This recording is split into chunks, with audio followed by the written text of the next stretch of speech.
Swethoma kabono. Udobebi wakho sikhulu uyawulaya walamada ukutisisa na ya Afrika. Yanisapula. Yafeja komelelo. Lemeko. Letoyo. Lulike jawulaya zidodwa. Ulika uzobulaya. Lobe kana kakithi. Awumijwa ke moya waphendulelo.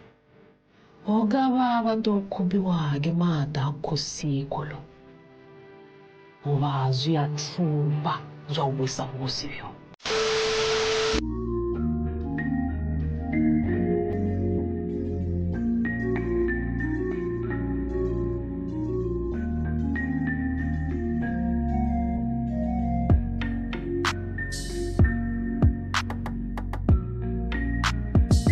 Hello everyone, welcome to ASR, African Stories Realized. This is our first review of Queen Modjadji, which just started airing on Mzansi Magic. The historical drama follows the story of a matriarchal dynasty, whose ability to summon the rain made the Balobedu royalty among the most revered of the African dynasties. Born to the throne and blessed with the elemental ancestral gift, Queen Modjadji's reign gave rise to a succession of hereditary queens. Don't forget to like and subscribe. Let's get into it. Episode 1 begins with an introduction to the Modjadji settlement in sub-Saharan Africa, 1780. A 7-year drought has brought famine upon the land, forcing the people to forage for water and food. The Balobedu people's faith in their ancestors and their king, Mambo's ability to make it rain again, began to dwindle. The desperation reached its peak when King Mambo caught some of his sons trying to hunt a warthog, something the culture forbids because it's their totem. King Mambo then tried making another passionate plea to the ancestors for rain, but failed again, even suggesting that maybe the ancestors want to be appeased with a human sacrifice. The king seer, Mambo, then came to him with a prophecy that his 10 sons were plotting to overthrow him and kill him, suggesting that the ancestors may want balance to be restored, for the tribe to be led by women as it once was under their first leader, Tsugudini. The following day at the tribal council, King Mambo confronted the royal council and his sons, threatening them all with death for their treachery. After the council meeting, it was confirmed that the sons, including the youngest, barely 10 years old, indeed had a plan to kill their father. However, when nightfall came, Mambo executed all his sons in a bloody slaughter.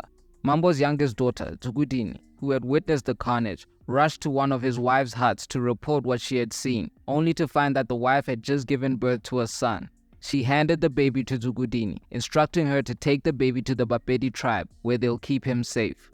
The morning after the brutal slaughter, they reported to King Mambo that the baby was stillborn. With no rain forthcoming, Mambo began his descent into madness. His seer returned to him with another prophecy, that the king's daughter, Kaele, was destined to bear a new queen who would bring back the rain and begin a new reign of queens.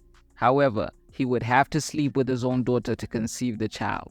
Mambo not only balked at the thought of sleeping with his favorite daughter, but he also didn't like the idea of reverting their tradition. Mambo convinced the king that it was the ancestors' will for him to conceive a new heir with his daughter. However, King Mambo seemingly couldn't bring himself to sleeping with his favorite daughter.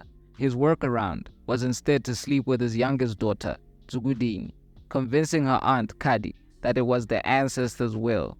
Kadi went on to somehow convince Tsugudini to consent to the conception, despite her initially refusing. After the conception, Tsugudini was whisked away, where she stayed hidden for 9 months. Tsugudini eventually gave birth to a baby boy, meaning the prophecy wouldn't come to pass. King Mambo interrogated Mambo about his failed prophecy, knowing very well that he didn't follow the instructions. The episode ends with King Mambo declaring that his newborn son must die. We've all been waiting anxiously for this one, and I'm happy to report that the premiere of Queen Modjadji lived up to expectations. First, following the success of Shaka Ilembe, it looks like Mzansi Magic are doing great work with these historical period pieces. The Balobedu people are well represented in the show, and you can tell they went for authenticity rather than over-glamorizing the show. The only thing missing was another episode. I would have appreciated an hour-long premiere, but they ended it on a perfect cliffhanger. I can't wait for next week.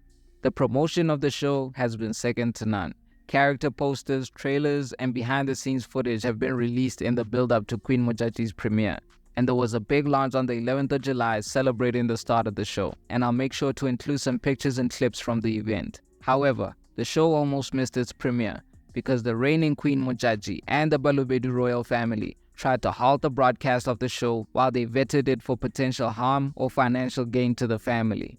Unfortunately for them, the Pretoria High Court dismissed their case and the show was allowed to premiere as scheduled. MultiChoice insists that the show is fiction based on history, but also identified the show as a historical drama inspired by true events. So I'm not sure how much of what we're watching really happened, but when the season is over, I'll explore it all like I did with Shaka Ilembe's season 1. I'd love to know what you guys thought of Queen Modjadji's premiere, so feel free to comment with your first impressions of the show. We'll be back next week with another review. Don't forget to like and subscribe. This is ASR for the love of African filmmaking and storytelling.